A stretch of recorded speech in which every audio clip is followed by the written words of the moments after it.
The timing of this review is kind of weird because episode 143 came out today and this video is episode 142 review. But as soon as I upload this, I'm gonna like watch episode 143 and review it. So the episode review for episode 143 will be up a couple of hours after this video.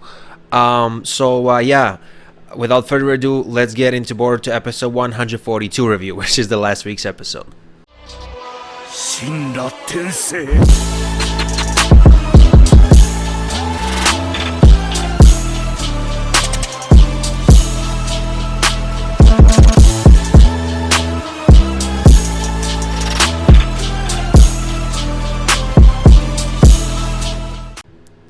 This episode was the second episode of the Mujina Bandits arc in the Boruto anime, and just like the introductory episode, I thought this episode was pretty much flawless. Now, the episode starts off with a pretty interesting scene, and this is something I talked about in my episode. Well, I didn't talk about it in my episode 141 review. I additionally uploaded a video talking about it. The scratch, the quote-unquote scratch that Kokuri got, that there wasn't any blood next to it, and it felt like it wasn't really an actual scratch or anything like that. And literally before the opening, this is what's discussed in this episode. And so my thinking was maybe Kokuri is faking, being attacked so that he could get Boruto's trust. But it turns out in this episode that that's not the case, because like we saw Tsukio giving money to Benga so then Benga can make sure to do some harm to Kokuri or whatever. So like he's actually attacked, because we know that Tsukio is with the Mujina Bandits, right?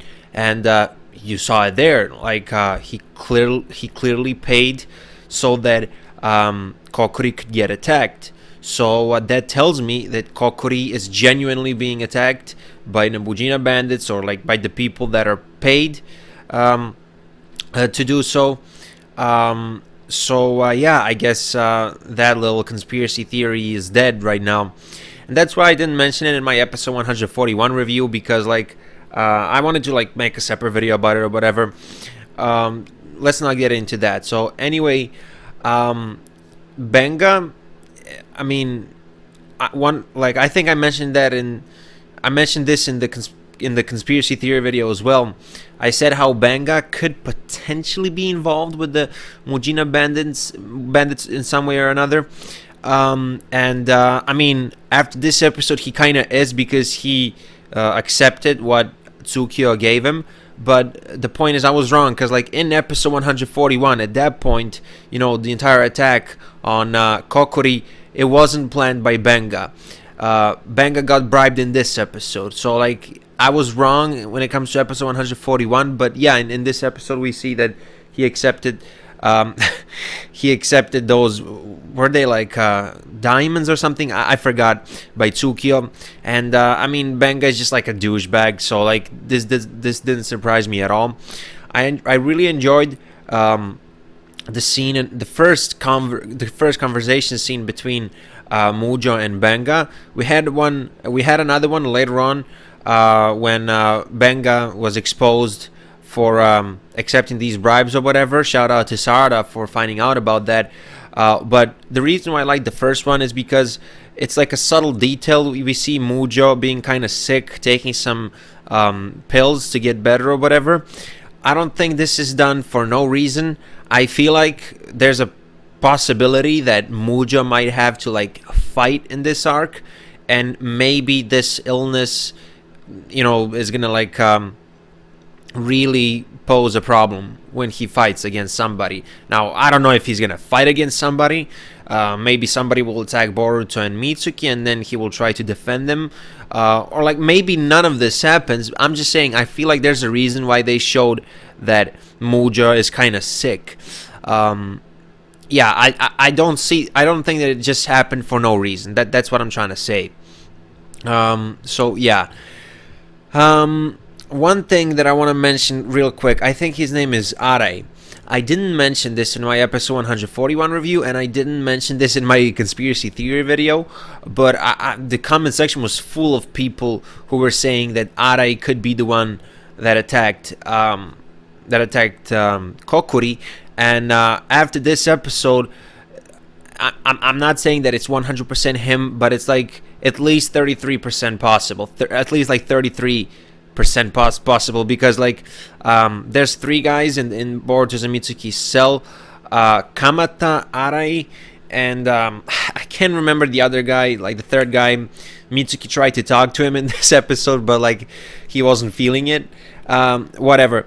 Basically, in this episode, it was revealed that in terms of the Boruto like timeline, 3 days ago, the wooden tag went missing, and that guy from the medical ward, he didn't really report it or whatever. But the timing is just perfect, because like all the cells were closed, as it was stated by Mitsuki, I think, in this episode, and then the medical ward came in to Boruto's cell, and it is at that point that the wooden tag, I guess, was stolen. Now, so again, it's either like Arai, Kamata, or like the third guy.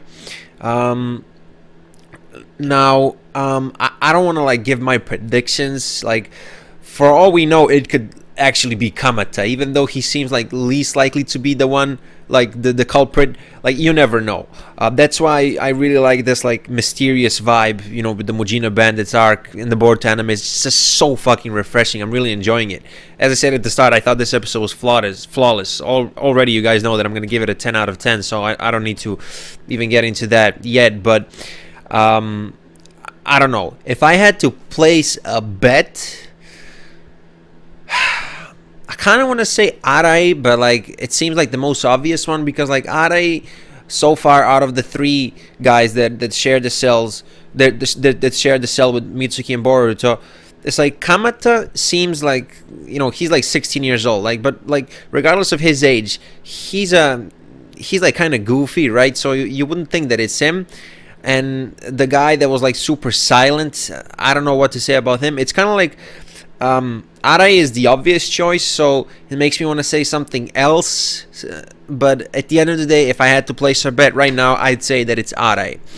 Now, maybe Arai, in case that he's the one who attacked Kokuri.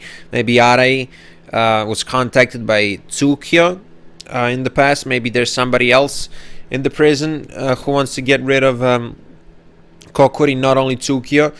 I don't know, there are many possibilities, but I like this whole, like mystery thing, right, that's going on. Dorago's introduction was super refreshing in this episode.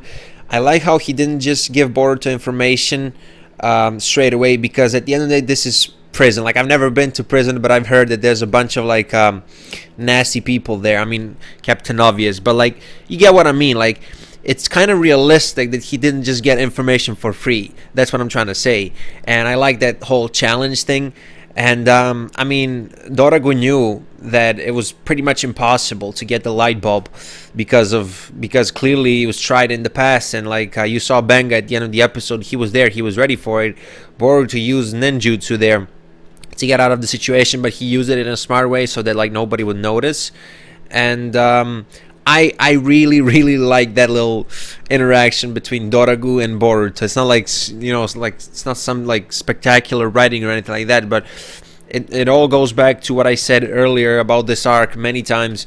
It's very different, okay? It's refreshing. It has this like thriller vibe.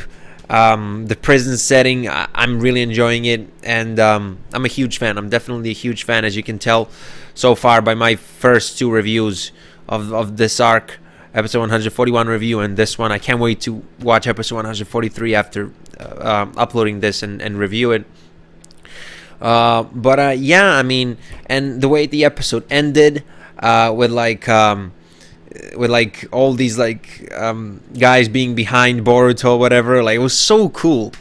Yeah, I this episode gets a 10 out of 10, guys. I really enjoyed it. I really like Sarada's involvement as like this like fake journalist that's actually a ninja. I really like it. I'm digging it, and I can't wait to watch the next episode, which I will do literally now. Anyway, as I said earlier, 10 out of 10 for me. That was your boy Hokage. In a couple of hours, I'll upload my episode 143 review, so stay tuned for that. And yeah, I'll see you in a few hours, hopefully. Bye.